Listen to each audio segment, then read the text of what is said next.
All right. Welcome to the regular Planning Commission meeting for Thursday, April 2nd, and we will start with roll call. Thank you. Commissioner Spears? Commissioner Pevsner? Here. Commissioner Pascal? Here. Commissioner Fryman Hunt? She is absent. Commissioner Buckles is absent as well. Vice Chair Goldstein? Here. And Chair Desai. Here. On to the agenda, approval of agenda for tonight. Also move. Second. Second. All in favor? Aye. Approval of the minutes of March 19th. I have a correction. Okay. On line 32, it says that I was absent at the March 5th meeting and therefore did not vote in favor of the minutes. I was at the March 5th meeting and I did vote in favor of the minutes.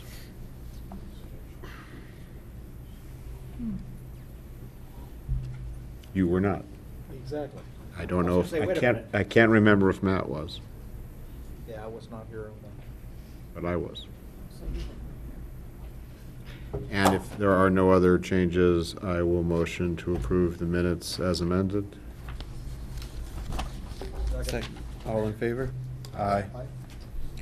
All right, audience comments. So at this time, any person may address the Planning Commission concerning any item not listed on the agenda for tonight. We welcome your participation and input, and when addressing this body, please begin by stating your name and address for the record and limit your comments to no more than 4 minutes.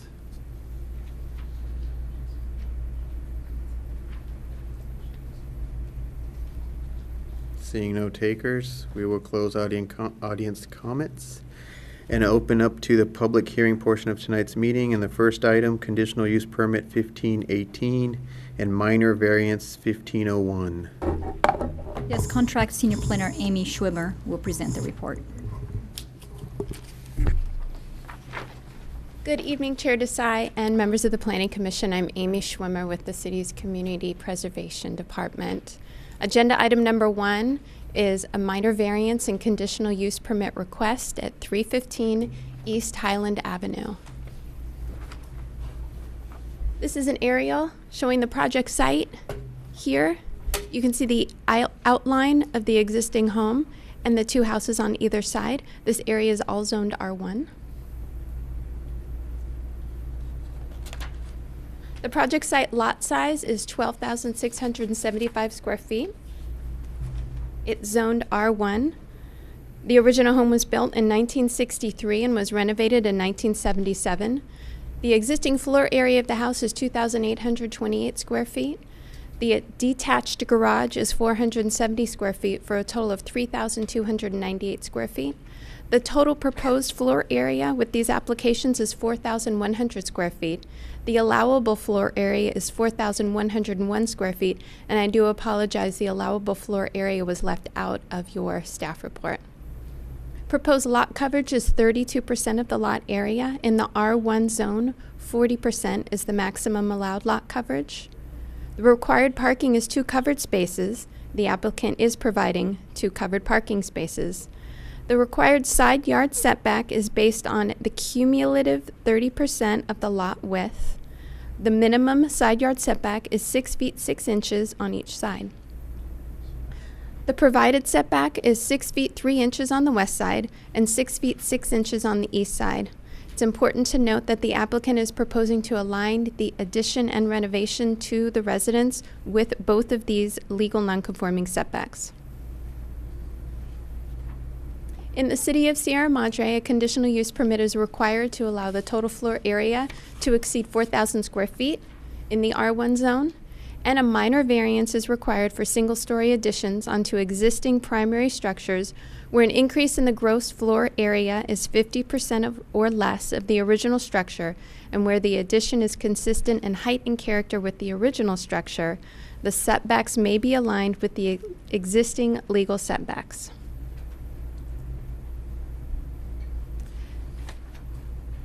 The existing residence is a single-story, 4-bedroom home that is 3,298 square feet in size. This square footage includes the detached garage. The applicant is proposing to add 1,272 square feet to the home. The applicant would demolish the existing 470 square foot detached garage and construct a 535 square foot attached garage. The addition to the home includes expanding the living room, a new foyer, a hallway, an attached garage, and a mudroom entry from the garage to the home. No additional bedrooms are proposed. One existing bedroom would be moved to the western side of the house. Also, with this request, the applicant would relocate the existing driveway to the west side of the property so it provides straight access to the new attached garage from East Highland Avenue. The applicant is also proposing to change the architectural style of the residence to Spanish.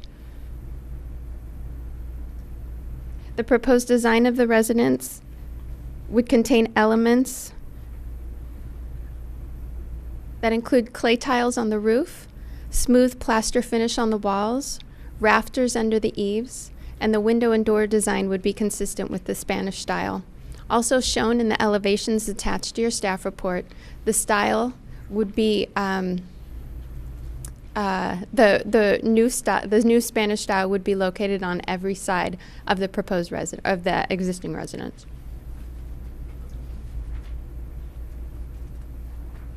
This is the site plan. You can see the proposed remodel and addition here in pink.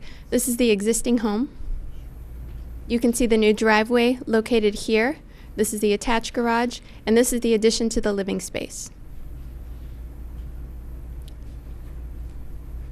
This site plan shows, oh, I'm sorry. Wrong button.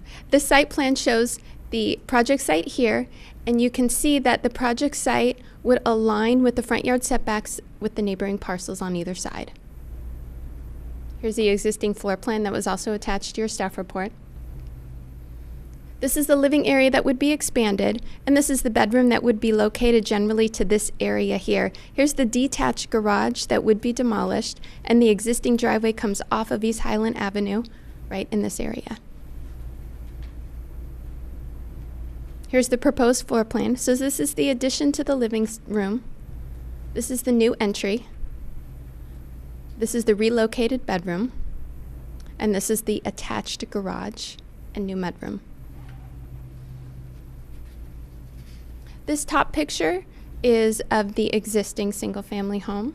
And you can see the Spanish-style architecture that's proposed for the front of the house on the bottom. The north elevation is the back of the house. You can see the side east elevation and the west elevation. Again, this is to show that the architectural styles are carried on every side of the residence. These are the findings for the conditional use permit. And when a conditional use permit is required for single-family homes, these two additional findings are required to be met. All of these findings for the conditional use permit, as well as the additional findings, have been made in your staff report, as well as the resolution attached to your staff report, as well as the minor variance findings have been made. With that, staff recommends the Planning Commission approve the application for minor variance 15-01 and conditional use permit 15-18 pursuant to resolution 15-03. That concludes staff's presentation. I can answer your questions. The applicant and the applicant's architect are also here to answer your questions. Thank you. I have a question. What's the existing height of the old residence? The existing height is Existing residence? 15 feet 2 inches. And with the additions to the roof, the clay tiles, and some of the architectural features, the finished height would be 16 feet 6 inches. So it's a little over a foot that they'd be adding. The maximum allowed height is 25 feet. Okay, thank you. Can I ask two questions? The current 28 square feet, does that include the garage or not include the garage? Is it under the old definition or the new definition? It does. It does. So the 470 that's being demolished is included in the 28. No, That- it's not. Look above. on this. That's why I asked. It says 2828 is the house and 470 is the garage detached. So they're right Oh, now I'm sorry, yeah. sitting on the That's lot's true. 3298. Okay, so then what we're really, so what is the, if you add those together, what do you get? 3298. So we're talking about, oh, right here, total 32, so we're talking about going from 3298 to 4100, not from 2828 to 4100. Correct. Okay, thanks, just to be clear. And then, one question, when you relocate the driveway to the west side, what happens to that mature tree that's sitting in front of the property? The jacaranda tree is not a protected species. In the city of Sierra Madre, it would be removed. And is there anything that's going to be put in its place? I don't have a landscape plan, but our Public Works Department is requiring an LID landscape plan. Uh-huh. Because of the new landscaping, the majority of the front yard would have to be re-landscaped. Okay.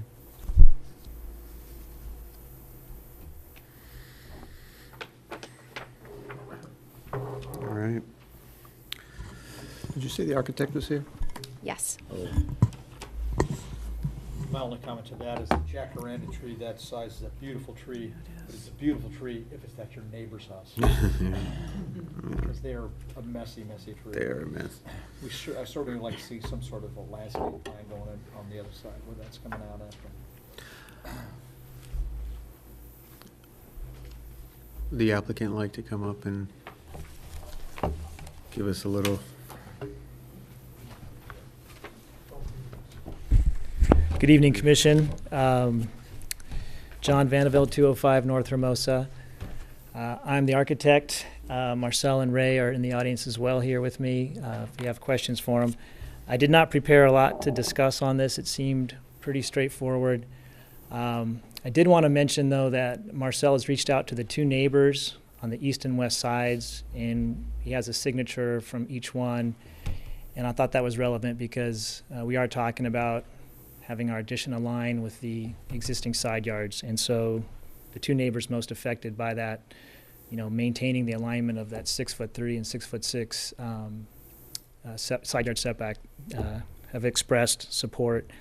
Other than that, I noticed when the drawings got, I guess, shrunk down to fit on here and on the screen, they kind of got compressed, so the proportions of some of those spaces looked a little strange. That's why the garage looked like it was only deep enough to park half a car. But the new garage is going to be essentially the same size as the old garage, just slightly bigger, and it's going to sit in essentially the exact same spot. It's going to come 3 feet closer to the street. And then as far as the addition goes, we're really just infilling the space that's currently empty between the existing garage and the existing house. Staff already pointed out, no net change of bedrooms, and we are netting a half bath. We are adding a powder room, but beyond that, the number of bathrooms remains the same as well. With that, I don't have a whole lot to add. All right. You have any questions for John? All right, thank you. John, I got one question. How was the style, the Spanish style chose, just preference of the client? Yeah, no, the clients have always, this is a project the clients have been wanting to do for a long time, and like most clients, they had a kind of scrapbook of images that they appealed to them, and so we're kind of taking this ranch style that is kind of a mishmash. It's got a combination of brick and stucco, and a lot of vinyl windows that have been replaced over time, and the idea was to just kind of go on all four sides and make it consistent and change the character as you see it from the street. They're replacing all the windows? All the windows, yeah. Okay. Not just the front elevation, yeah.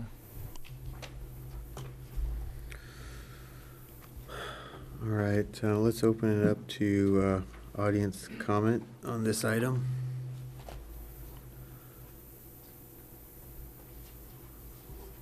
All right, seeing no takers, we will bring it back to the commission. Who would like to start off? I can start off. I went to visit the property and looked at the project. It's a natural inclusion of what is now an open courtyard because the garage is detached and away from the house. They're just capturing that space that is invisible from the street as it stands now.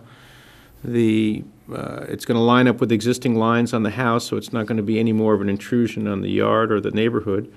It's a very good design. It's very well thought out. I don't think the applicant is asking anything excessive here. They're aware of what the limitations are, and they're staying inside of it. This is not a trophy mansion. This is a sensible remodel of an older house that is going to look good in the neighborhood and be good for everything. So I can approve this.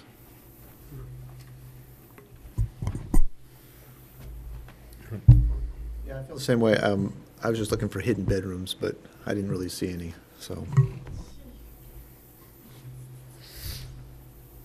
No, I was glad to see that they're actually working with the house, and although they're changing the style of it, I do like the fact that they're not raising the roof line any more than they have to on it, so I'm happy with it. Yeah, I concur with everything that's been said. I like the fact that they're unifying the design. I think it'll be very attractive. I like the way it lays out. I agree that just infilling open space. I'm a little sad about the tree. It was a pretty tree. I was over there this afternoon. So keep some water efficient green there if it's going away. But I can approve this project. It meets the findings clearly. Yeah, I think I'm on the same page with everyone here. It clearly meets all the findings that are required, and it's a nice little project and really is working within sort of the footprint and parameters of what's there on the site. So I don't have any heartburn over the project. I appreciate the fact that it's remaining a single story and still accomplishing all the additional space and square footage that your clients are needing and wanting. So I think with that, we can move forward and take a motion. I'll make a motion we approve. Second. All in favor?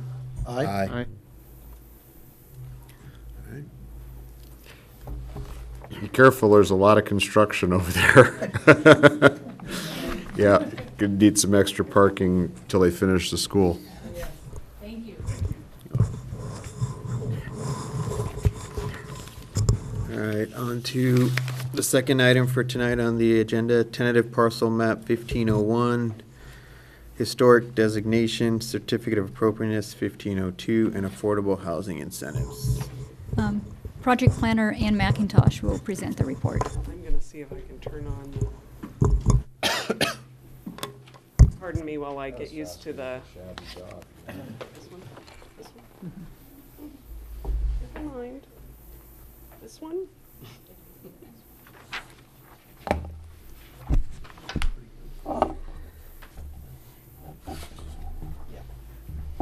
Oops. Oops. Oh, that's Jessica's. That's not mine. That's hers.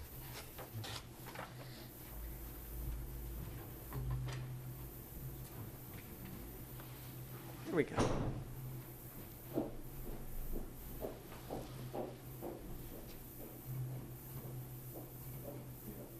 There we go.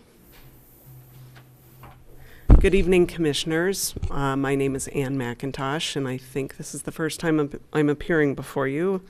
As Leticia said, I'm doing some contract planning work for the city, and have been working on this project since November, when I began doing some work with the city. We are bringing this item to you tonight, not for a final decision, but to introduce the project to you. It is a little bit different than other projects you look at because it is an affordable housing project, and the code has certain provisions for the process of reviewing affordable housing projects that you don't typically handle. And so we wanted to bring this item to you, explain what the process is for the review, explain a little bit about the history of the project, give you an opportunity to ask questions, and then we will come back at a future date when we will ask you to take action. And so, as was stated, this property is located at 186 West Highland Avenue. The decision or the entitlements before the commission will be a parcel map, a historic designation, a certificate of appropriateness, and a determination about affordable housing incentives. The project is located at the corner of Hermosa and West Highland. It's up there in the shaded area, and you can see it's across the street from Sierra Madre Elementary School. The project location photo is off-center, but it does show you a good, gives you a good relationship to the commercial area of the community, Kirsting Court down into the right corner, and Baldwin and Sierra Madre Boulevard. So for a multiple family project, this is a good location near both the school and the downtown area. And then in the box below, you can see the roof of the structure in an aerial photograph. A little bit about the project. The physical elements of the project: the lot size is 15,013 square feet. It is zoned multiple family residential. The existing use is a vacant church facility, and you'll be hearing more about the history of the church. And I'll explain here in a moment the history of the city's ownership of this property. The existing structure size is 3,335 square feet. Again, the proposed use will be 3 residential condominiums. The total proposed floor area after the renovation is 4,190 square feet, and again, we'll explain where the additional square footage will be located. The proposed lot coverage is 55% of lot area, and 55% is the maximum allowed. The parking, there are 7 parking spaces. That's 2 spaces per unit and 1 guest space, and one of the spaces is also ADA accessible. Let me just tell you, before I explain again the entitlements that you'll be reviewing, let me tell you a little bit about the property ownership history. In early 1995, the Sierra Madre Redevelopment Agency Housing Set-Aside Fund was close to reaching $1 million. State law at the time required the agency to undertake housing projects using these funds when the city had that amount of money in the housing fund to avoid risking penalties. Agency staff began to look for opportunities in the city and determined that the purchase of a property for affordable housing development was the most appropriate way to use the funds. The Gloria Dei Church was no longer operating, and this property was available for purchase. After several months of public discussion and a property appraisal, an offer was made and the property was purchased by the city. During the years that the redevelopment agency held the property, it was also used temporarily as the youth activity center until the new YAC was constructed at Sierra Vista Park. 4 years ago, the agency began having discussions with Heritage Housing Partners to restore the building and develop 3 for-sale affordable units. When the state of California abolished redevelopment, the property was transferred to the city of Sierra Madre as the successor agency. Some members of the public have asked if the city could sell the property and utilize the funds for other city purposes. But if the city were to sell the property, the proceeds would need to be invested in another affordable housing project in the city.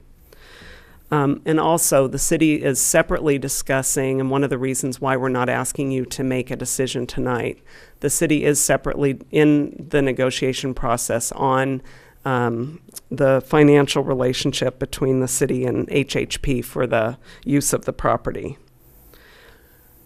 So again, these are the entitlements that you're going to be looking at. I've already stated them once, so I'll just move on. Oops, what just happened? There we go. So let me explain a little bit about the city's affordable housing policies. I've listed some of the statements that are in the city's housing element regarding our requirement to comply with state housing law. And one of the main things that the city is required to do is to remove any governmental constraints on the maintenance, improvement, and development of housing while maintaining community character. And so one of the things that we have adopted in the zoning ordinance to reduce governmental constraints is to eliminate the requirement for conditional use permits. So that's why you're not considering a conditional use permit on this property, even though it's a multifamily project on a residential site. Another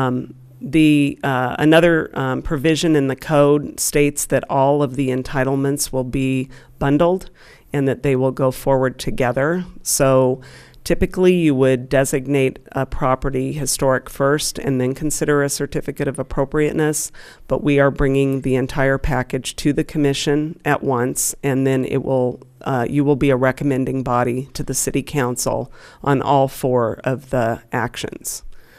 Another thing I wanted to point out is section 17.34 listed below, which compels the city to grant affordable housing incentives.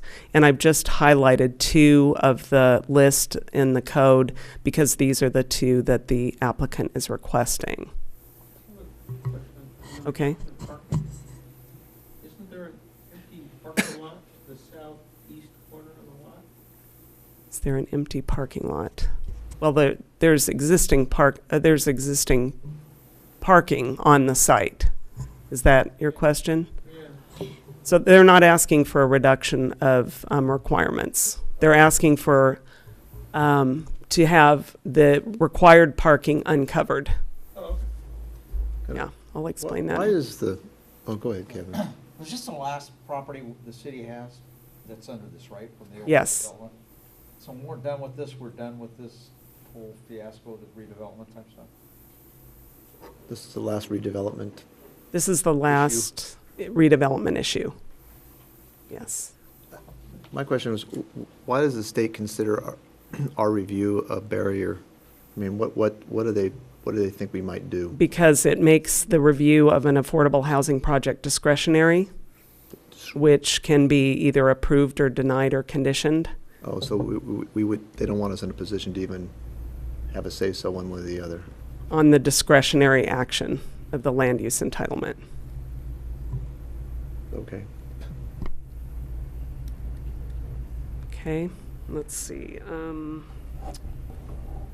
I also wanted to point out one thing that I hadn't included in your staff report, and this is also from the general plan. When you adopted the housing element, you adopted a housing programs, a list of housing programs that you would undertake in the next 5-year cycle. And number 7, which is listed in the housing program summary, is to provide affordable housing development assistance, and it specifically identifies as the objective to enter into a DDA, Disposition and Development Agreement, for the conversion of Highland Avenue Church to 3 moderate income units. So you have actually adopted a policy that's very specific to this site, which is was the impetus in moving this project forward. So I'll just briefly go over the different, yes? That's a housing element that's tied to the general plan? Yes. Okay, which not. It's the housing element you adopted in January of 2014. Okay, but that whole thing's not approved yet, right? If I may, the housing element was approved and adopted separately from the general plan. So Just asking. yes. So this is the historic designation criteria that's being used to recommend that you designate the property. It was the site of or is associated with local, state, or national cultural, social, economic, political, or natural history events or persons significant to the history of Sierra Madre. We have included the designation application in your packet, and when the applicant speaks, they'll talk a little bit more about the findings that they made on this historic designation. The certificate of appropriateness requires a renovation plan that's been included in your packet. All of these pictures are difficult to see, but I'm going to show you some elevations here in a moment that show the different sides of the building and some of the features, the cupola on top, and some of the other features that will be restored. This is the existing site plan. One thing to note, and I think if I could, oops, sorry. The one area to sort of pay attention to is this right here. If you've been by the site, you'll see that there's a concrete block addition that was done, we think, in the 50s. That's right here. It's a one-story with a basement sort of below grade that will be removed. So as I go forward, you'll see that. So in the here, there's where that was removed, there's going to be a new 2-story piece, but it will be further set back from the Hermosa. But that's one of the incentives that you'll be looking at, is to allow, it's still closer than the setback would normally require, but it's further than what's existing now. And here you can see these parking spaces along here. So there are 7 parking spaces, 2 for each unit, 1 guest, and then there's your handicap space there. So the lot down below in the right-hand corner is somebody else's property? Yes, if that's the area you're referring to down here, that's a different property. And then this is just, I'll show you the proposed floor plans. So here is that one new area over here. That's the only piece that's on what we're calling the lower floor. And the rest of that is subfloor. And then the first floor, this basically shows this is a unit, the middle one is a unit, and this is a unit. They're townhouse style. And then this is the second floor, and it's just these pieces here, which are bedrooms above for those other 2 units. The north elevation, so I'm showing you some photos of what it looks like today. And here and here, and then this is your new front elevation. These are different features because these are now going to be entryways. This is a new doorway there, but it's to match this existing doorway and the addition over here, which currently is a 1-story that goes out further that way. And this is the rear. The 2 photos that show, so there's that 1-story addition that had come later, and the existing original structure, and then this rear portion. So this is a new, narrower 2-story piece that replaces that. And then there is an addition here of a dormer window in the existing roof line that will come here that allows for those 2 bedrooms upstairs. The west side, so there's the existing and that addition down there, very close to the street. And here's what it will look like with the 2-story piece. It'll fit right in here and be further away from the street. Is it gonna look that a whole lot taller though, when you're on that elevation from the west? I think it's a pretty accurate, I think it'll be right in here and further back. I don't know if there's an objective answer to that question. I think it probably depends on, it's going to come right in here. It's not as tall as this roof point. Okay, but the window we're looking at right there, basically, that's the 2nd story already, right? That's the 1st story from the Highland side. Okay. So this slopes down pretty significantly here. So this will be back further, and again, not as high as the existing roof point. Peak there. Yeah. And then the east side pretty much that's the side that looks the same, although restored. So, and question on these floor plans that we're looking at, proposed, are these developed to the point where this is the project, or is this sort of a? We're not looking at that per se or discussing that at this point. Right. But this is the project. Yeah. Then this is the parcel map, and again, it's really for condominium purposes, so you're not seeing lot lines coming into this site. So the recommended actions, and again, we're asking you tonight You'll be opening the hearing, taking any testimony, and continuing the hearing to a further meeting to take these actions, but these will be what we'll be asking you to recommend to the City Council. One would be recommending approval of the designation, then recommending approval of the certificate of appropriateness for the major renovation and the adaptive reuse of the structure. Recommended approval of 2 affordable housing incentives, one being the setback from the Hermosa side, and one being allowing the parking spaces to be uncovered, and then recommending approval of the preliminary parcel map. And the staff report recommends that you continue this item for 2 weeks to the meeting of April 16th. We may request at that time that you continue the item one more time, depending on the timing of the other actions that need to be taken. If you have any other questions of me, I'd be happy to answer them. The applicants here, the individual who prepared the historic analysis and the architect, as well as a representative who can talk a little bit more about how the project will work, how it's financed, etc. Okay. So I have a couple of questions. So the first is, and just for the benefit of people who haven't got to read the 166 pages of documentation that you so generously shared with us, which could be republished as a novel if you want to learn about the church.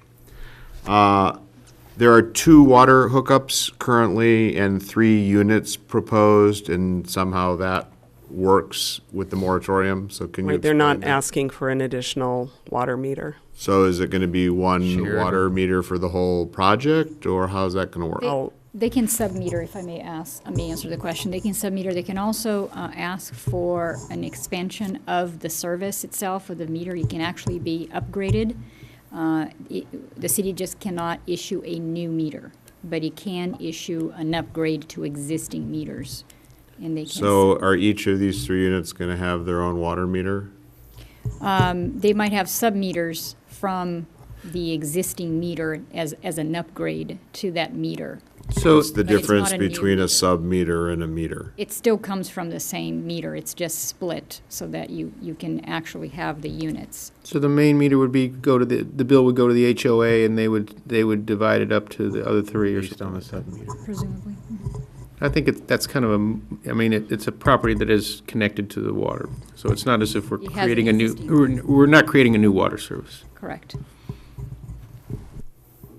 I still don't quite get it. So I understand if there's going to be one water hookup and it's going to be shared by an HOA. I don't care, I don't understand how you get from 2 water meters to 3 without having a 3rd water meter. Well, the applicant can answer that. Okay, when great. they Come up? Not yet. Not yet. Could we answer that? Well, what I'd suggest is that you hear the presentation from the applicant and ask them that at that time. Okay. Let's do that. Next question, can you, when you say affordable housing, what does that mean in this region? What would these units be priced at, so we can understand? And again, I'd ask the applicant to explain that when they come up. Okay. So we can lay out the cards between the relationship between the city and the applicant. The city owns the property, and the applicant is under contract to the city to provide affordable housing from this existing structure? Is that how this works? The relationship between the city and the applicant in terms of the disposition of the property is what we're discussing now separately. Okay, and that's the thing, okay. So that, I guess this probably will be for them too. So the city gets paid back when the units are sold, and then the units are owned by the individuals who purchased them? They will be owned by the homeowners. Yes, they will be sold to homeowners, and So they the can city will explain be a out little- of its ownership position. They won't be a landlord. That's what we're expecting. Yes. Mm-hmm. My only question would be, why did you pick this applicant? Was this open for bid for a bunch of people, and this person came by with or was this somebody the city had worked with before, you know what I mean? Mm-hmm. I wasn't here at the time I was here when we purchased the property in 1995. But I wasn't here in 2011 when the conversation started. So again, I'll ask the applicant to explain that process. All right, why don't we have the applicant come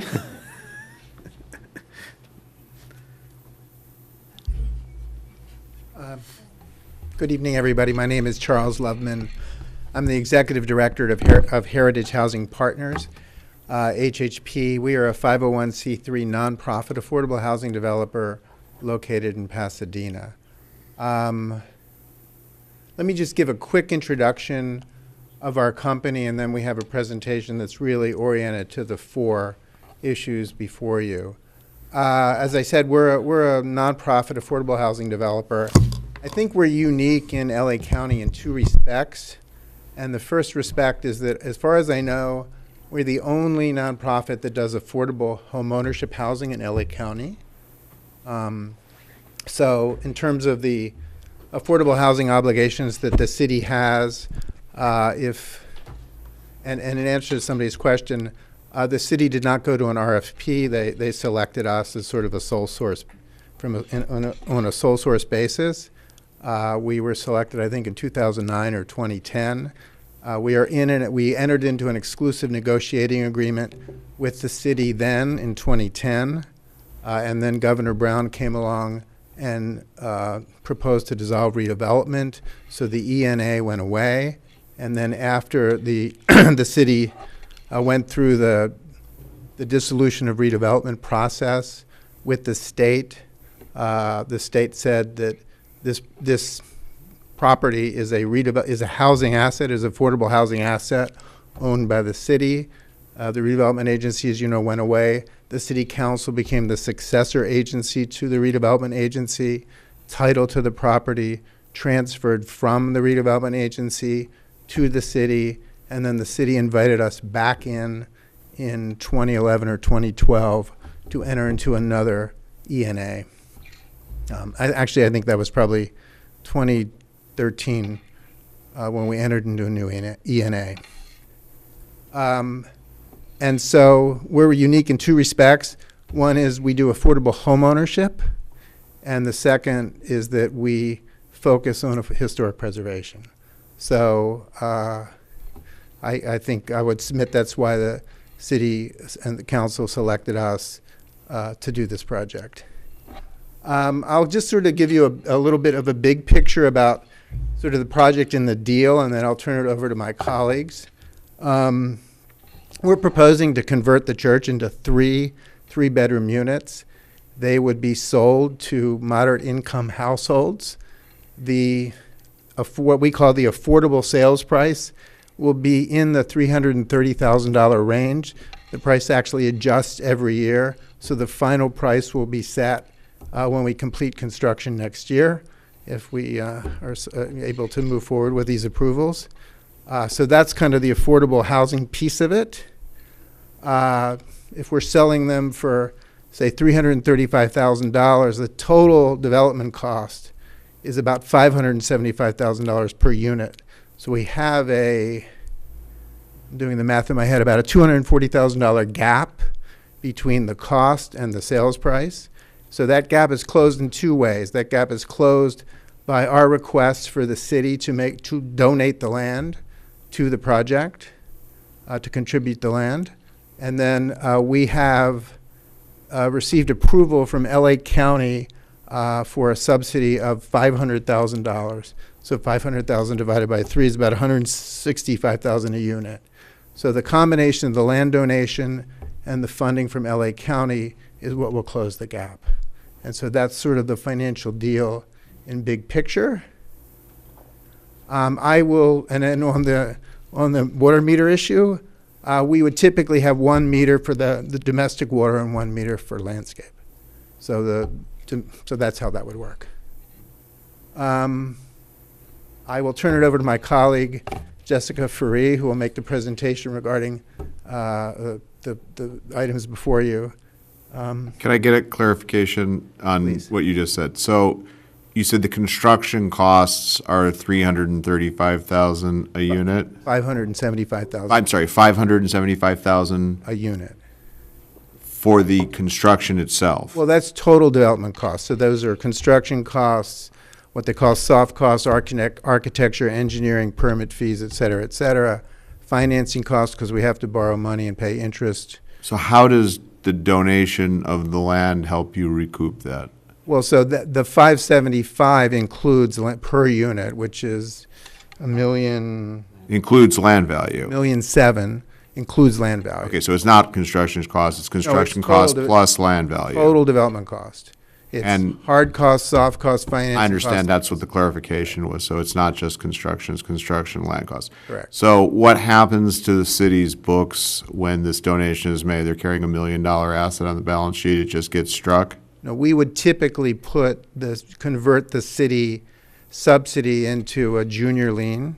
So that subsidy would go on title and be secured, and one day the unit would be sold, and the city would have the option of either getting their money back, but it would probably have to be redeployed into another affordable housing deal, or what is more typical is the city would have a right of first refusal if an original homeowner, and the homeowners have to be income qualified, and we can show you what that is. But if an original homeowner wanted to sell, typically the city would have a right of first refusal to then resell the unit to another new income qualified home buyer. Still Basically, the subsidy would roll over. Still confused. If the city donates the property to the project, how does the city recoup money when when the individual units are sold later? The city does not. The city, that money goes on title. So I go back to my previous question. So then the $1 million asset on the city's balance sheet just gets struck? I don't know how the city will book it, but we are asking the city to contribute the land to the project. And the money for that originally came from the redevelopment agency to purchase land? So it was never city or taxpayer dollars? That's the key. Yeah. Yes. Okay. So this money was never from the taxpayer's pocket. This was from the redevelopment agency to the city, to the local redevelopment agency to purchase the properties. The city is not, although that asset was transferred to the city, it was never Owned by the city. Oops. Or Purchased by the books city. as a number. Yeah. That's right. It's not considered a city asset, and when it was transferred back to the city, it was the city successor agency acting as the house of So successor. this was always the intention for the use of that money? That's correct. Okay, thanks. And I would add that it was very typical during redevelopment and now post-redevelopment that the housing set-aside money I get was it. contributed to the deal. Thanks. Okay, thank you very much. Jessica Free, our project manager, will take it from here. Hello, Commissioners. So my name is Jessica Free. I'm the project manager for the Highland Mews project. I'll be speaking really with Charles Loveman, the executive director, and then Tom Michaely is our architect, and he is here tonight. I'll be running through the points that Ann already brought up, but just with a little bit more detail. So, in case you don't know, Heritage Housing Partners is a nonprofit home builder. We're based in Pasadena. We build affordable housing for first-time home buyers. That means you have to meet certain income requirements, and you haven't been a home owner in the last 3 years. We also are well known for the historic structures that we rehab. And within that, for our projects, we also build new homes that we feel that are relevant to the history and the architecture of the community. That's really important to us. So I'm just going to run through some of the projects that we have done. These all focus on rehabilitation. So it's very similar to the Highland Mews project. These are our Peoria bungalows at the Fair Oaks Court project. Our offices are also here. There were 9 homes with, they weren't big H historic, they were just local small H historic, but very cute homes located at the corner of Peoria and Fair Oaks. We relocated those and moved those back. It's kind of hard to see in that bottom middle photo, but we wrapped around a central courtyard. It's very popular with the kids that live here, and it creates a really nice environment for these families. We won a preservation award for this project in 2009, as well as a Gold Nugget Award for Residential Community of the Year and Outstanding Attached Project. Haskett Court, if you've been to Lake and California in Pasadena, this is a cute little Tudor-style 6-unit bungalow court right behind Fresh and Easy. This project is it is a local landmark in Pasadena, and it is listed on the National Register of Historic Places. We won a City of Pasadena Historic Preservation Award in 2010 for this.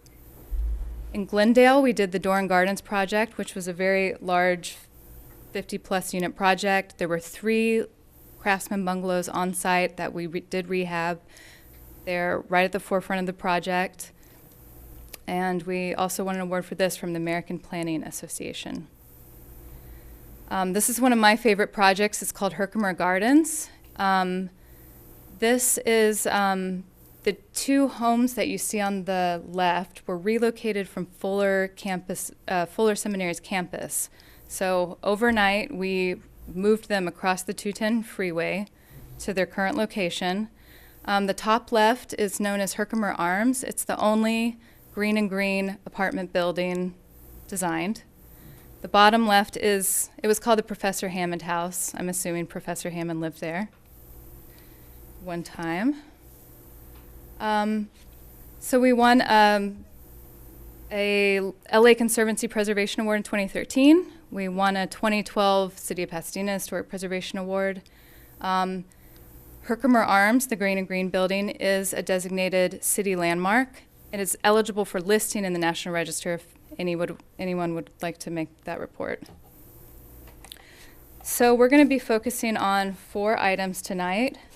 I'm not going to touch on the tentative parcel map too much because there's not really much I can show in a PowerPoint, and Anne described that to you. We're going to discuss the history of the church, which we believe has local significance and is eligible for the city's local register. We are requesting 2 variances from the zoning code, relief from the setback requirement along Hermosa Avenue, and relief from covered parking. Lastly, our architect, Tom Michaely, will present the rehabilitation plan, the design for the Highland Mews project, which is related to the Certificate of Appropriateness. So, you will see here, this is the First Church of Christ Scientists. This is in 1971, just a couple years before it was sold to the Lutheran Church. It's very interesting. You can see the Old English font sign there that says First Church of Christ Scientists, the marquee by the front door. I spent much of October through January writing the historic resource report for this church. Having a master's degree in preservation, this was a lot of fun, and you know, this church doesn't look like much, but when you start to dig into it, it has an interesting history that I'm going to tell you about. Shorthand, it won't be as much as the 166, which is really the appendix. I'm sorry for that huge appendices. So the methodology, I conducted field inspections in October and December where I took photographs and notes. I documented, you know, the historic elements that we could then put into the character defining features list, which is also in your report. That's kind of a good springboard for putting together the rehabilitation plan. I reviewed the existing 2008 DPR nomination form as a good starting point, and then I did additional research to just pull it together. I conducted research with various repositories. I worked with a great research librarian at the Mary Baker Eddy Library in Boston. And then your local history room here was really great. The librarians helped me out a lot, and you have some wonderful information on the church there, which is probably due to Glenn Lambden, who wrote the original nomination. So finally, I applied the research, my research to the city's local criteria to determine the church's eligibility. The city has 2 criteria, historic and architecture. I determined the church is eligible under criteria A for its connection to Sierra Madre, and this is why. So probably most of you know the founder of Sierra Madre is Nathaniel Carter. He hailed from Massachusetts, near Boston, where he met his wife, Annetta. He was a prominent sewing machine salesman who, together with his wife, actually sewed the first machine-stitched American flags to the U.S. government in 1866. Although his business was thriving and doing really well, he suffered from an unknown illness, which would later be diagnosed as tuberculosis. He was told he wasn't going to survive another winter on the East Coast, so, like many people at that time, he took his family and he moved to California, where he had heard that it would cure all ailments. So the family moved to Southern California in 1872. Not surprisingly, his new business in real estate, along with his health, did very well here. In 1873, and for the next 20 years, he would host these pioneer excursion parties between Boston and Los Angeles, where he advertised good fortune in business and health that could only be found here. This is a really great little flyer he had. That's Nathaniel Carter in both pictures, but that's him as a sickly young man in Lowell, Massachusetts in 1872. And then after taking of real estate in Sierra Madre, California, he's a wealthy and very healthy man in 1897. So at the same time, back in Boston, the Christian Science religion was being born. Mary Baker Eddy had published the book Science and Health, and a following was growing fast. The Mother Church would be constructed in 1894, which you see on the right. The Mother Church is the headquarters of Christian Science faith. In 1895, there were approximately 250 Christian Science organizations around the country, and by 1910, the number had rose to 1,100. Supposedly, I read that at the turn of the century, new churches were opening at an average of 4 to 6 per month. By this time, the Carters had made their mark in Southern California as the founders of Sierra Madre. The family continued to be instrumental in the growth of the community, forming schools, churches, and a newspaper. So they moved here in 1872. Christian Science came to Southern California in 1886, specifically Riverside was the first location.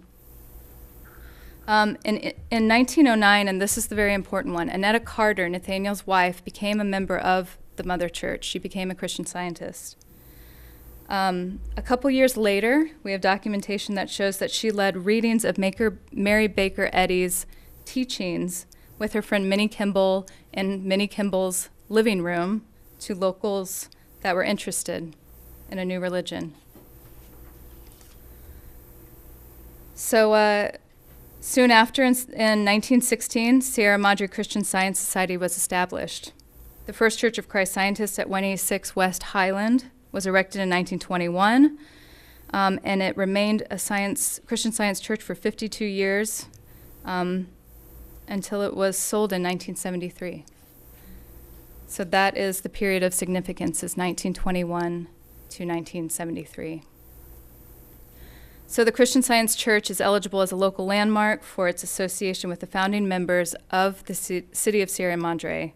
Under your criterion A of the Sierra Madre Historic Preservation Ordinance, it was the site of and is associated with local persons significant to the history of Sierra Madre.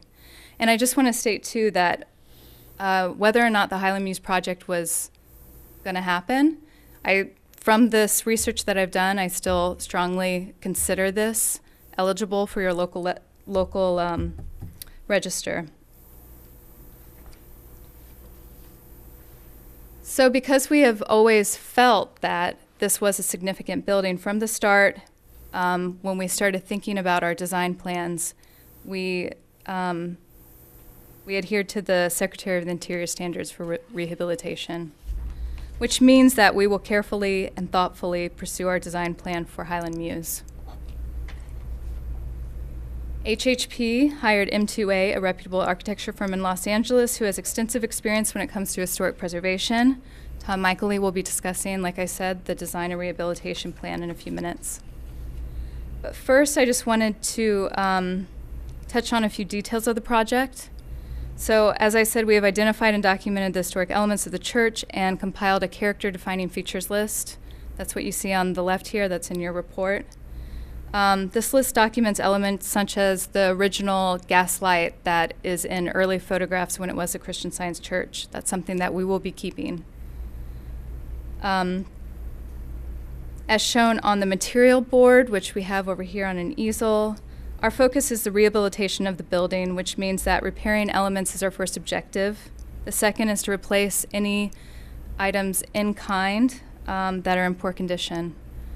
With all of our projects, we've always gotten into them and found that maybe there are areas where they're not in such good condition as we thought. In that case, we will replace those elements in kind, which means they will match existing. So I will be the project manager on site and making sure that the construction team complies with the rehabilitation work. And, it will be fenced off and scaffolding will be around it so we can do the work. So the existing site, as Ann said, will not change too much. The driveway will loop around the back of the building from Highland to Hermosa and provide 2 parking spaces per household plus 1 extra for guest parking for a total of 7 spaces. All of the mature trees will remain. A communal area will be located at the southeast corner of the property you see in the bottom right. The landscaping will be drought tolerant, and we will decrease the amount of paving to allow for more rain flow through the site. Regarding utilities, we will be tapping into the existing lines that are there for the church. For the water service, we will be submetering to the existing meter, and under the moratorium, we are allowed to do this because we're required to fire sprinkler these units. As with all of our projects, the townhouses will have a homeowners association who will hire professional building and landscape maintenance companies. So our first ask for relief under the city's development incentives is a setback along Hermosa Avenue. The current setback, if you're walking up the sidewalk, is only 11 feet. It feels like it's right next to you. The code requires 25 feet. At Highland, we actually do have 25 feet to the front of the building. Just to see what else is on the west side of Hermosa Avenue, we took measurements, and the prevailing setback with all the buildings along that street is 19'5". So that's already still not meeting code. What we're proposing, so we can have a third unit in this project, is a setback of 17'6" from Hermosa Avenue, which is 6 feet greater than its current state. Uncovered parking. Your code requires covered parking, but this is very difficult for this site. You'll see how narrow the actual lot is. If we had to do covered parking, such as even enclosed parking or carports, it'd be very difficult for people to get in and out. And it wouldn't be possible with how close the parking is to the south perimeter. To take care of this, every unit will have their own private space in the basement. The HOA rules and the CCNRs will require that no couches or anything are left in these parking spaces. They are only for cars. So they can use their enclosed space. We don't need to provide a garage. So now I'm going to invite Tom Michaely up here to discuss the design and rehabilitation. And following this, we can talk more about your questions and comments.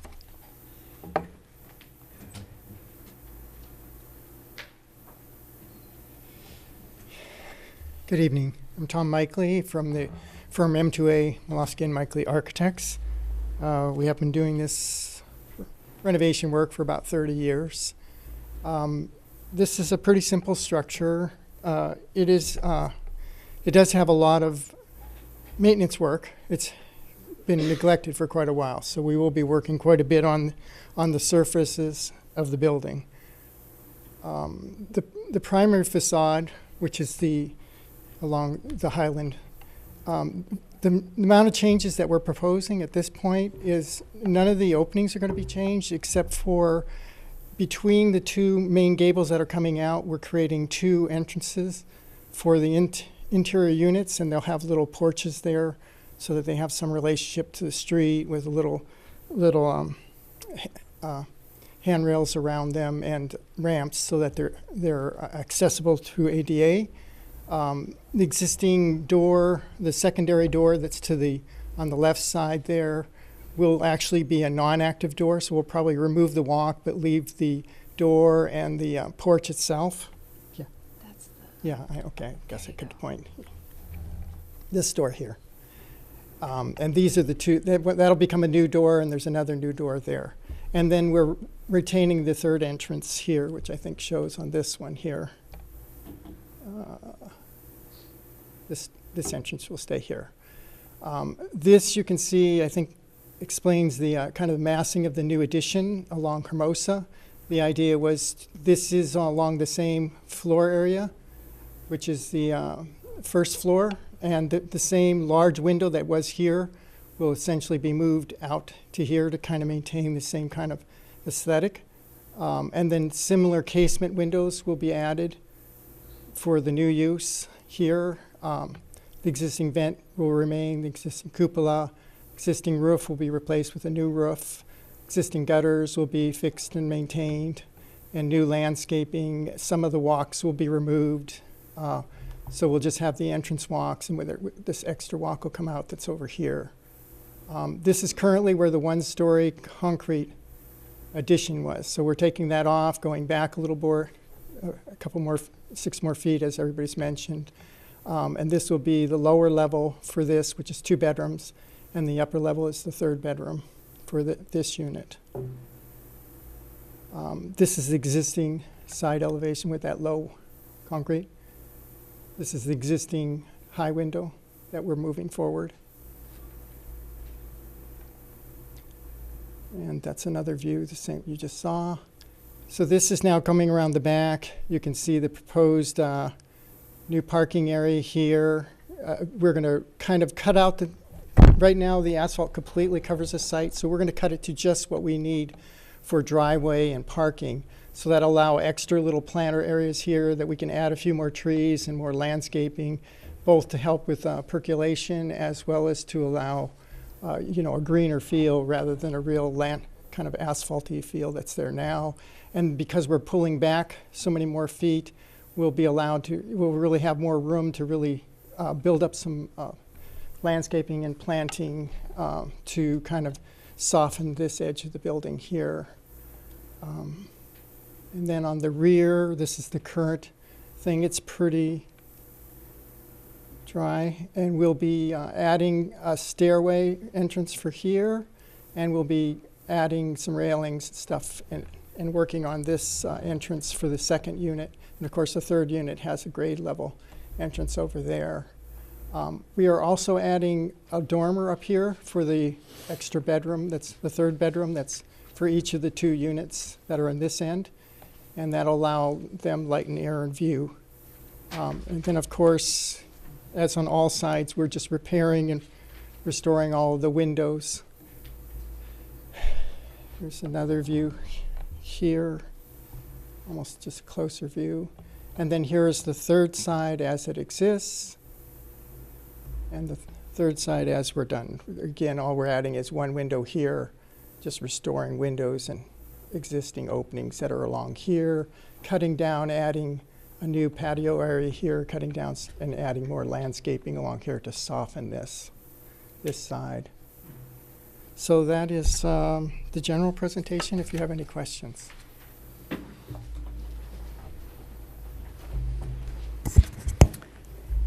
For the historic designation, have you had any contact with our historical society in town? Have they weighed in on this? I have not. Interesting. Okay.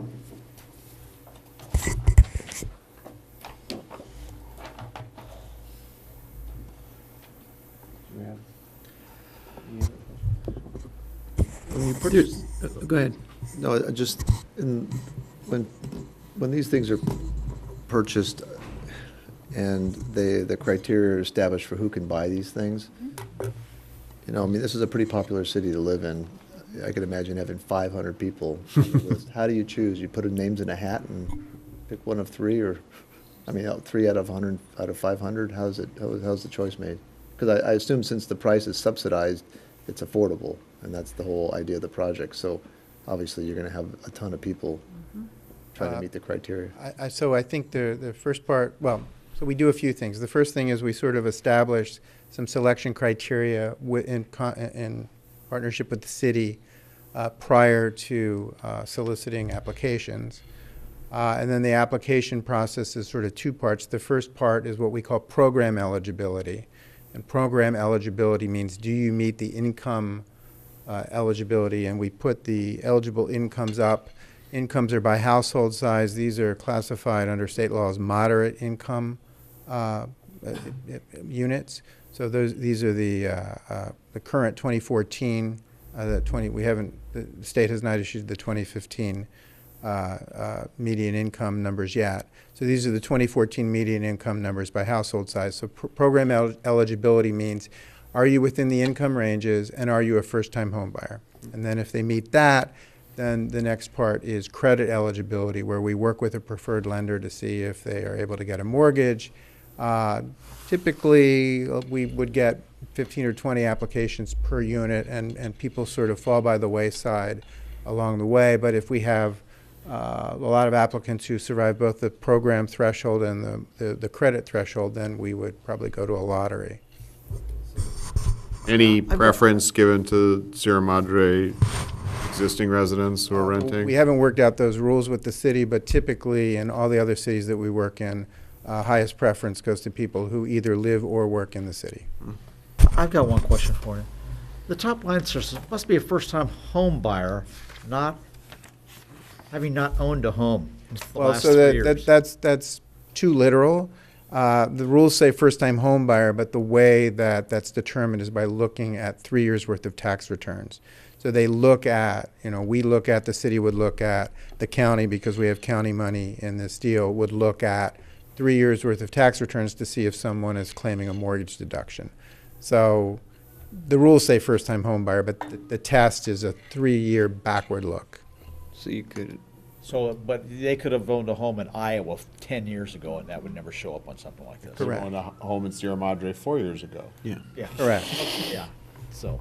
So it's just that it's only a 3-year look back is what that is suggesting. I have a question. In the material, you referenced the Mills Act. Yes, sir. Would the Mills Act be held by the HOA, or would the individual homeowners have to comply?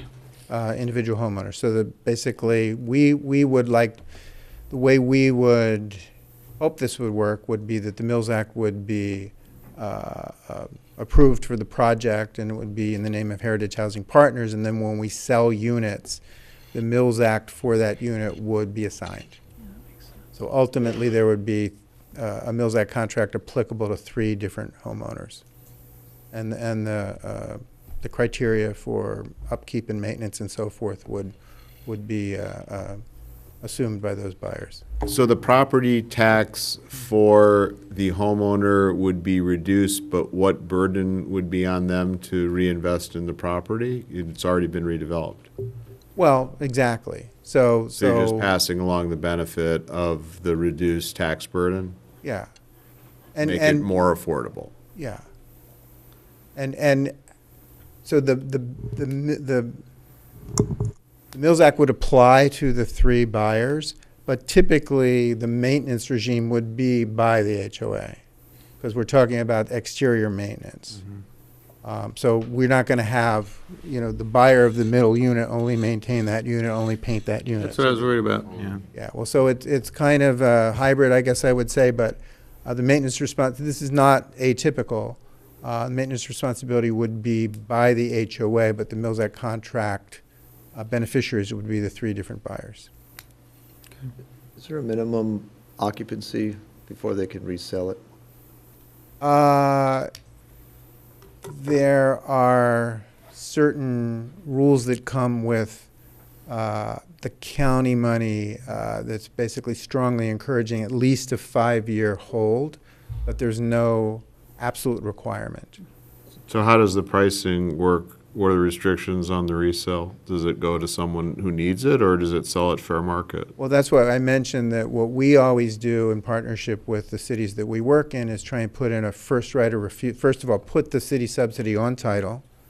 And then second of all, put in a first right of refusal mechanism so that the city or us as the agent for the city would then buy the unit back and resell to another income qualified first-time home buyer. When you say right of refusal, what price are you meeting? It would then be purchased and resold at the future affordable sales price. So if the How's affordable that determined? It's determined by the formula in state law, but basically the main variable. Okay, so it remains affordable housing. Correct. Okay, so it doesn't, they can't just sell it at market and move on. If they sell it because you're having a lien on title, if they sell it if the city decides not to exercise their right of first refusal, and again, we haven't worked out these details yet. Right. But if assuming the city agrees that there should be a right of first refusal, and then the city chooses not to exercise its right of first refusal, the subsidy would have to be repaid. So the city would get its money back. That's the advantage of having that money on title. So the difference between what the determined affordable price is and the market price would be considered a premium, and that would be due back to the city? It depends on the rules because we also have a county subsidy, so you've got two different subsidy holders. You can't make a killing on the property.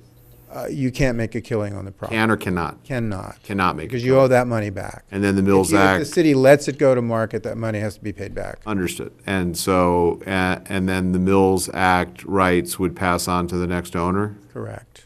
So Mills they Act, would as you know, continue to is have a tax, 10-year they would contract. continue to have a tax benefit. For how long? The Mills Act is a 10-year contract that renews automatically for another year. I understand, but that gets passed on to That the would- new that would owner, be assigned. who we would hope in perpetuity would be Correct. an affordable So- need. The city would have the option to, Because there's checks and balances, so you can't just come in and make a killing. correct. Okay. All right, thank you. I'd like to open it up to public comment.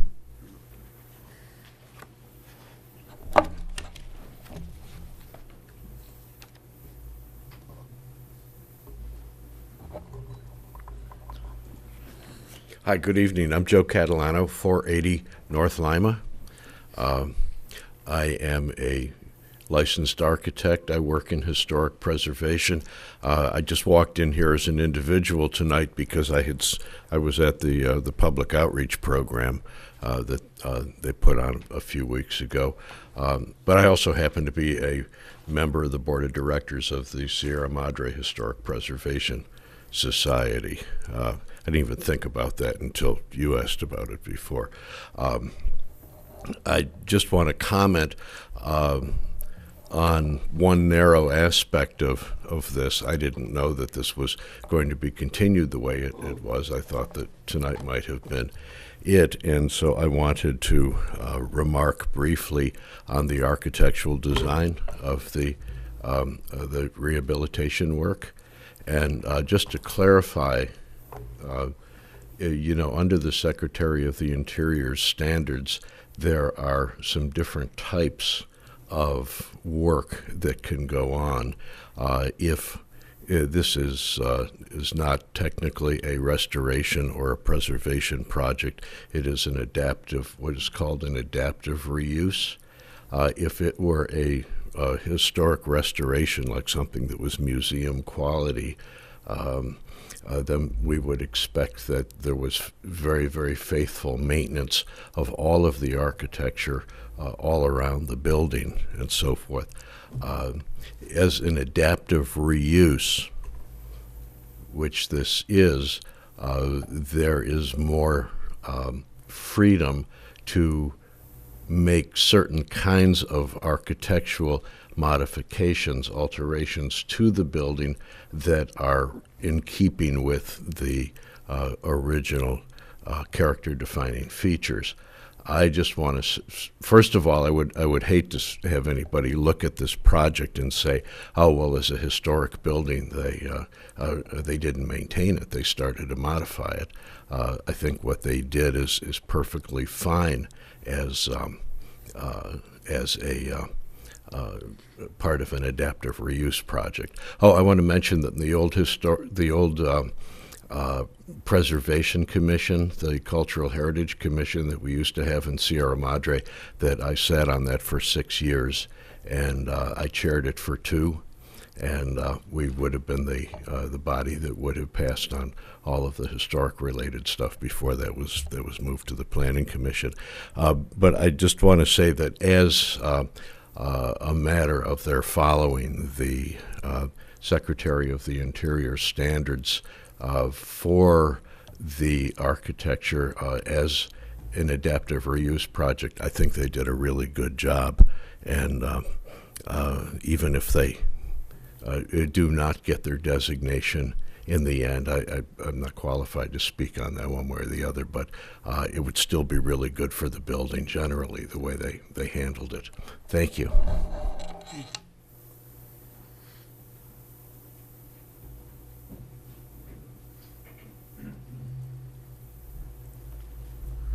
Hi, Leslie Hinton on Acacia. I have just a question, and maybe the city attorney can answer this. It was mentioned that it's possible for the city to work out something that the local residents or business, if you work in the city, you would have the opportunity to maybe have a preference. But if this heritage housing, can't remember their name exactly, if they're getting money from the county, how can the city give preference to its residents?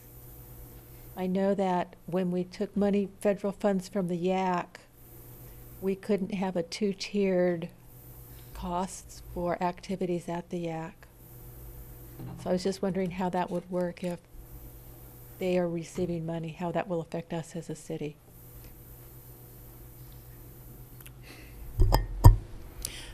Those are good questions, and those are details that need to be dealt with in the disposition and development agreement with the developer.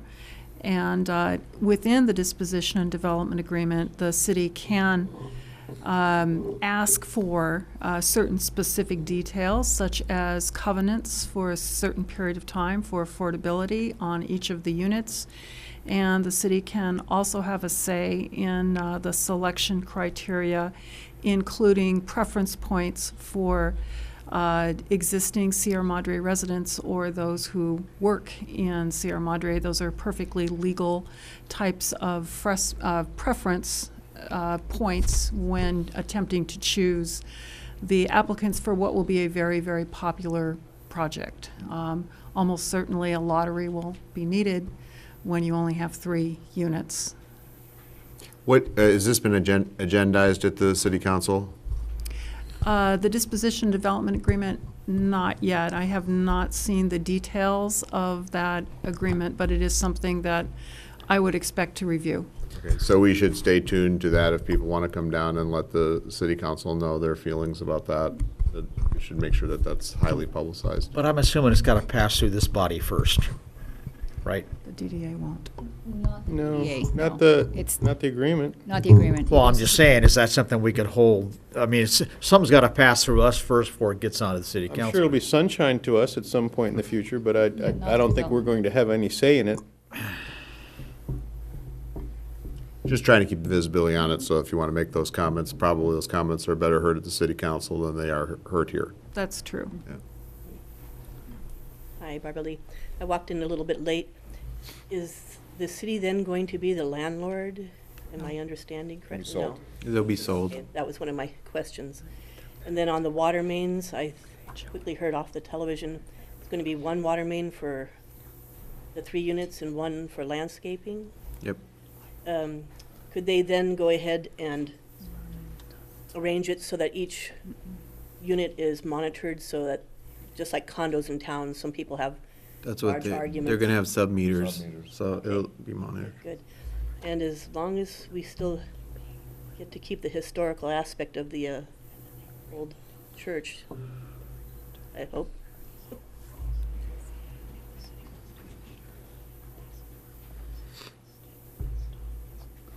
Hi, my name's Glenn Dupenthal. I live at 274 West Montecito, apartment Unit D. And my question is with regard to the qualifications, as stated in the slide, it said 3, 4, or 5 persons per unit. Is that correct? In the family. My question is that a solid figure, or can it be 2 people in a unit? I mean, what's the qualification? Can it be less than that? More than that? What is the idea behind that?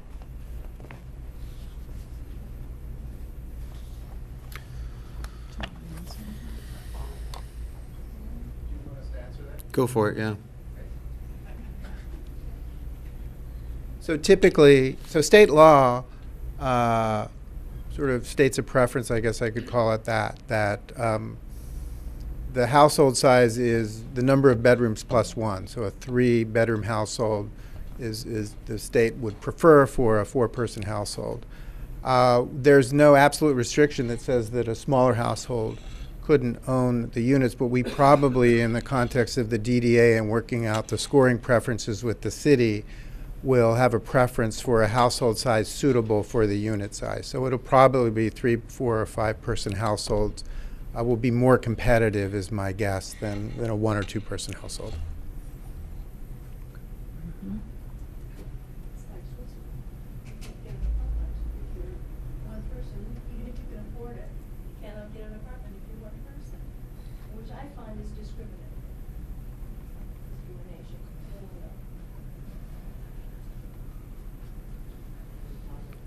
Glenn Lambden, 444 Sturtevant. Very pleased to see this come before you as a historical nomination. And I'd like to speak to the significance, or at least in my opinion, the significance of the building and also the certificate of appropriateness. The historian did a great job addressing the local significance, but in my opinion, I believe it has a greater significance at a state and national level. First of all, the building itself, before I get to that, the building itself is probably a very good example of American vernacular architecture, and it also represents architecture and building at a time when in this country where the building itself honored the institution that was in it, and I think we have that in there. From the state and national standpoint, if you consider the time when Mary Baker Eddy first started the Christian Science movement, it was coming out of a time after the Civil War. It was at the time with women's suffrage, and she was able to take a religion, start a religion, and spread it nationally at a time when women weren't even allowed behind the pulpit at all, and they certainly weren't allowed to practice the healing arts. And that's basically what this religion did. Her first generation of disciples were what came to Sierra Madre, and what's very little known is that the Carters were actually part of this first generation of her disciples that came here, and very instrumental in starting this movement that came to California from the East Coast. It was part of a larger, more than just a Christian Science movement, but it was part of what was called the New Thought era. In addition to her, one of Baker's disciples was a woman called Annie Ricks Millets, who also came to Sierra Madre in the 1890s as part of the Christian Science movement and set up what she at the time called Christian Science homes in Sierra Madre on Auburn. She stayed here through the early 1900s, I believe, till 1917. At the time, there was some division as a lot of these religions, these New Thought religions, were evolving. They changed. Baker sued for the name of the right to call it Christian Science, and Annie Ricks Millets, who was a Sierra Madrean, also changed hers to called Homes of Truth. But as part of this whole movement of women who were becoming empowered, the Christian Science movement was probably at the top and had the praise of women like Susan B. Anthony, who really praised Mary Baker Eddy for what she was doing. So I think we have some of this that not only at the local with Nathaniel Carter and his family, but we see that it's part of a larger general movement at state and national level. And I'd like you to consider that when you consider this as more than just an architectural designation, but also it does relate to some significant historical aspects of our state and our country. I remember back in 1995 and for probably 10 years when the discussion was up what to do with this and how to dispose of it, and something that may be something that could be suggested to the city council, who gets to do it. It was discussed that possibly our volunteer firefighters could get in there. That way we could have these people who might not otherwise be able to afford to live in Sierra Madre. They could reside here. If there are fire calls, they're able to be here because they live here. As far as the certificate of appropriateness, you're being asked to approve that tonight, and I do have a few concerns. I think the design, it honors the building, and it's a great design. We get to keep most of the elements of the building. But I notice on the plans, there are things such as simulated divided windows and composite wood. What I would like to do is, if you decide to approve this, maybe just approve it in concept, and have the applicants come back with a submittal package so you know really what it is that you're going to get there. Make sure it's compatible with the historic fabric of the building. And just you guys get to keep a little bit of local control in this and make sure it's really what we want to see. But other than that, I'm very excited that this is finally coming forth and we get to see this as a designated historic landmark. Thank you.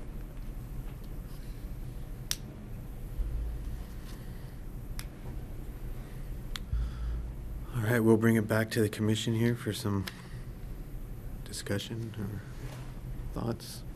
What are we looking for tonight? Yeah.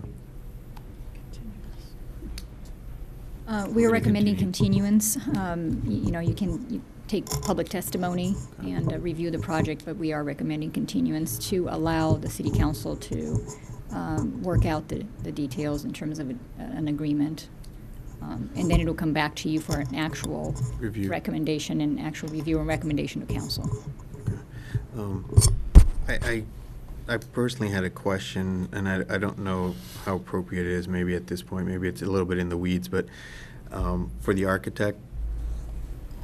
So I know right now that the tentative parcel map is just that, tentative and sort of just an outline, but looking at its relationship to the floor plan, is looking at the way these units are divided, is there, I'm assuming where you have these double walls, that's sort of the demising line between units? Yeah, and it goes from the ground down through the basement, all the way up through the attic. Yeah, so there'll be so a sound barrier as well as a how does that work when, let's assume the tentative parcel map line is a lot line essentially? I mean, it's between ownership of two properties.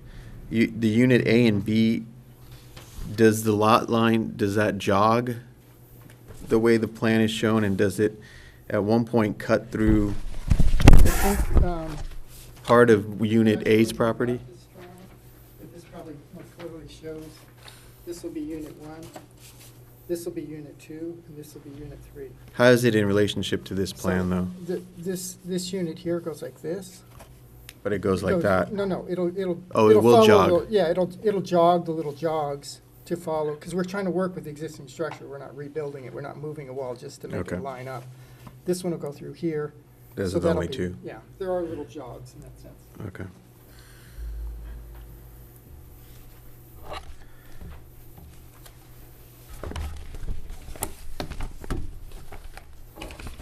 I guess the other question I had for you was, I mean, I applaud sort of working within the structure and sort of what the cards you're dealt with, but in that unit C, I don't know, for some reason, it really just bothered me that door is just gonna be blanked off. I mean, Yeah. it couldn't have been utilized as a potential entry. It's like, there's gonna be a porch there Well, there were with steps to a door that To nowhere. is Doesn't work. inoperable. When it's a historic, I mean, it's part of the fabric and the architecture of the building.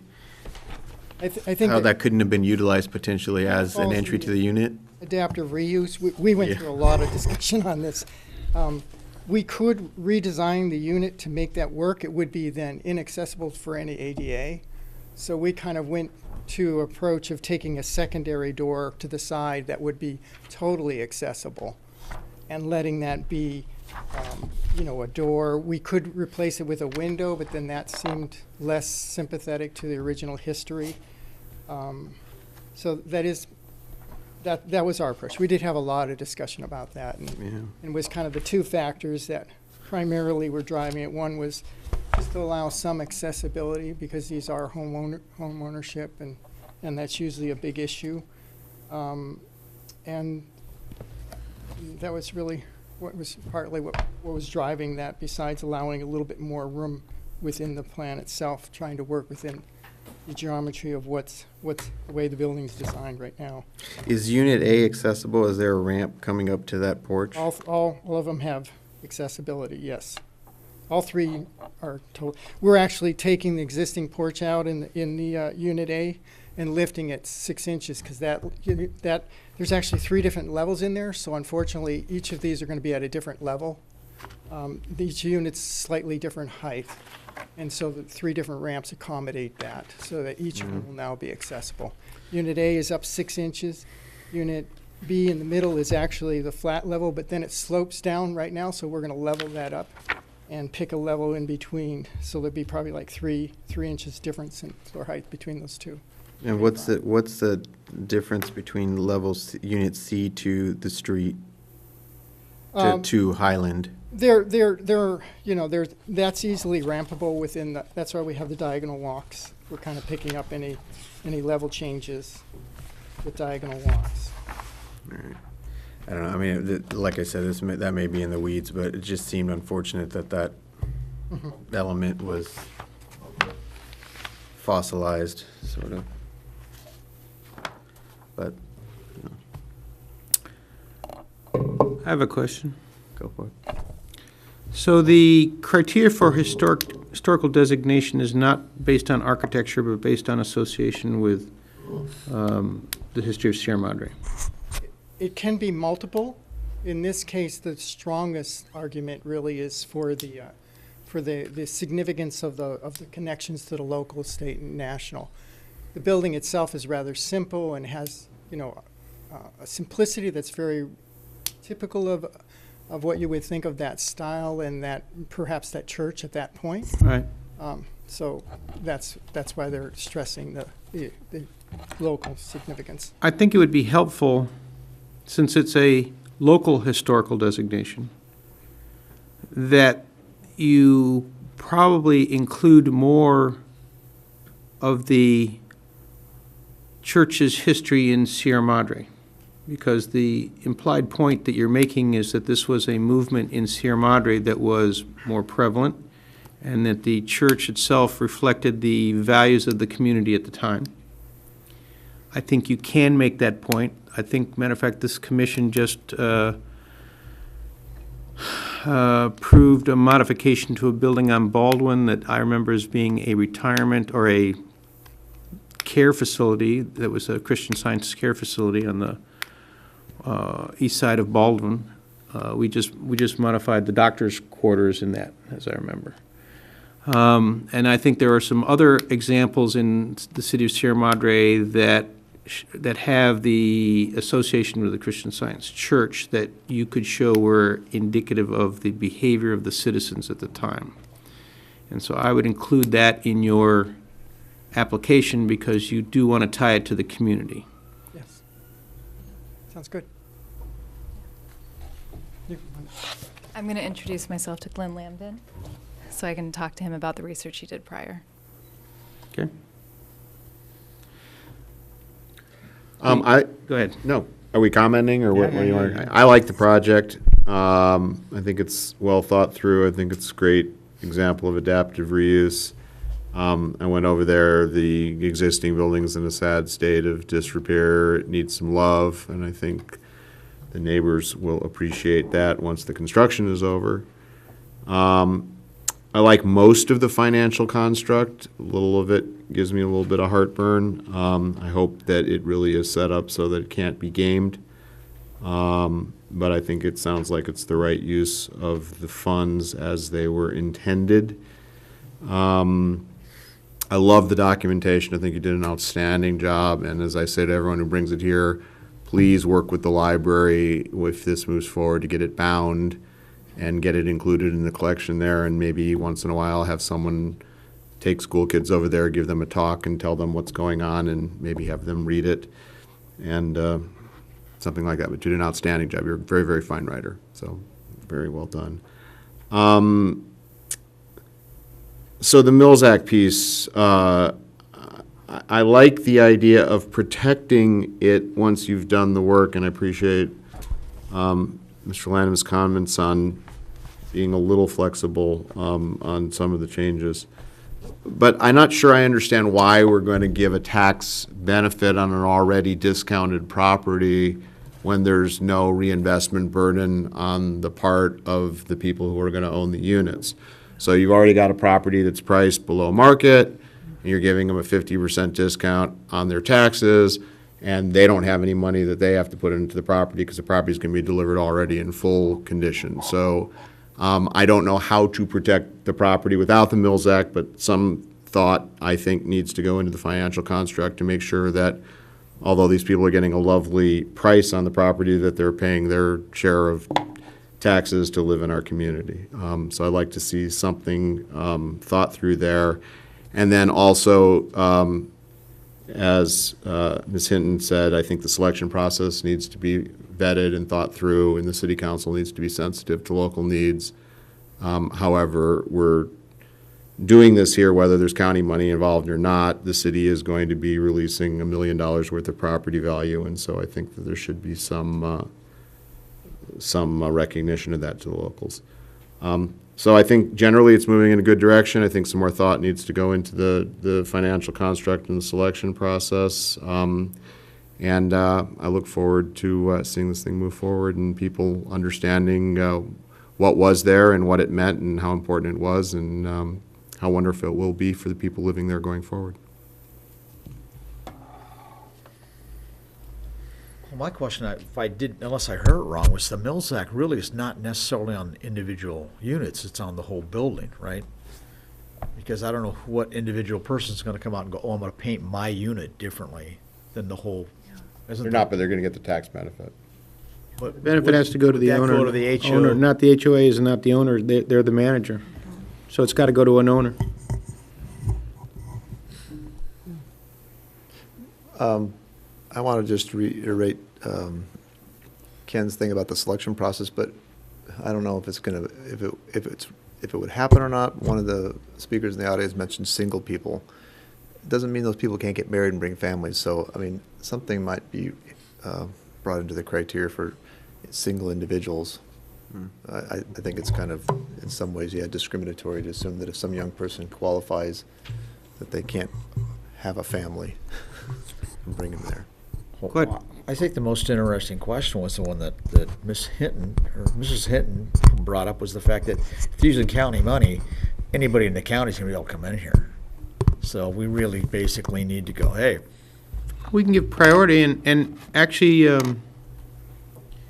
given the fact that recently in Sierra Madre, we used to have the city owned a house down by City Yards, and there was a City Yards worker who lived there and was available. And I think the way we pay our city employees, any one of them would qualify for low-income housing. So I think that they should be given a shot at this because it's to our advantage to have people who serve the city live locally. I saw you starting to move toward the microphone when I was making comments about the financial construct. Did you have a comment that you wanted to share? No, that's fine. You sure? That's fine. Okay. All right. I echo the same sentiments. I think this project could become a really nice little project, and I think, just the effort and intent that's gone into it thus far is great. As far as the background was superb. A lot of reading, but really interesting stuff. So I think there's something really nice happening here. On a detailed note, I mean, I think there's some things that could be looked at with the plan, but short of that, I think everything that's happening with it, is good, and so I look forward to seeing it again and moving it forward if we can. So with that, we will Entertain a motion to continue. Motion to continue to a date certain or uncertain? Yeah, certain.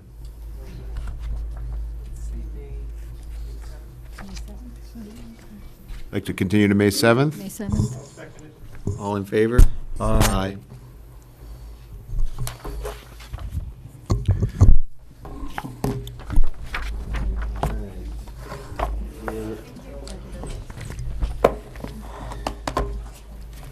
We're at the oral communication portion of tonight's meeting. For the audience, or the remaining audience, if there is any, additional opportunity to address the Planning Commission. When addressing the commission, provide your name and address for the record. Seeing no takers, we will close audience communication and bring it to the Planning Commission. Anything to share? So I'm going to make my usual monthly appeal to please have the police go by the One Carter property every hour or so on the weekends. There was a big party up there this weekend. Guys, it is bone dry up there. People are smoking cigarettes, they're drinking booze, and it's only going to take one little match or spark for that whole thing to go up. It's not a party zone. It's private property that's under consideration. And I don't want to have to call the police department over and over again saying, patrol, just patrol. If they know that you're going to patrol, they're not going to party there. If they know that you're not going to patrol, they're going to party there. It's pretty simple. So I will just keep making that plea over and over again. Hopefully someone will listen. I know that the city council reviews these tapes, but please patrol that area so we don't have a crisis. Well, it sounds to me like we certainly have some concern with the planning commission here on the fact that that property's not being, it is private property, but it's not being, certainly not, nobody's up there enforcing anything with the property owner. This is not a property owner Maybe what we issue. need to do is we need to have the police chief come by and give us some sort of plan on how they plan on. Well, it's going to be vacant for a while, and it's just known that it's a party zone up there. It's dark, and it's, off of a side street, and it's not a residential neighborhood. Well, let's ask the police chief to come over. Anyway. So the city manager can do that. Might be a stretch for the planning commission, but, yeah. Well, it sure sounds to me like we certainly got a concerned citizen. And I let the dogs out on Saturday night. I can hear the party. That's all. Anyone else got anything? This weekend, I think the fire department has a pancake breakfast coming up and an Easter egg hunt, so there's things to do in Sierra Madre. All right. How about planning and community preservation staff? Yes, as you recall, you made a recommendation to the city council regarding the R1 amendments, and it's going to the city council on April 14th. So it would be important if one of you attended that meeting in case the city council has questions for the planning commission. So if you would like to designate someone or volunteer, that would be much appreciated. Also, your next meeting, just so you know, is 2 weeks from today. It's April 16th, and we do have items on that agenda, so that's all I have. Not this one. Not this one. This one So- is continued to May 7th. It's on the 14th, Tuesday? Yes. Can they kind of push that towards the front of the meeting? I know that some of that stuff gets. The council sets the agenda, unfortunately, so it is, So you might just somebody might want to show up at 10 o'clock at night. and as you know, it starts at 6:30, so. No. Okay. I will try earnestly to be there. I just need to check something on my schedule, but I think I'll be good, so. You can let me know, and then if you are not able to attend, then I'll send an email to the commission and. I'll let you know try to- tomorrow. Okay, thank you. That's sock for Huh? rearrange your sock. Yeah. All right. With that, we are adjourned.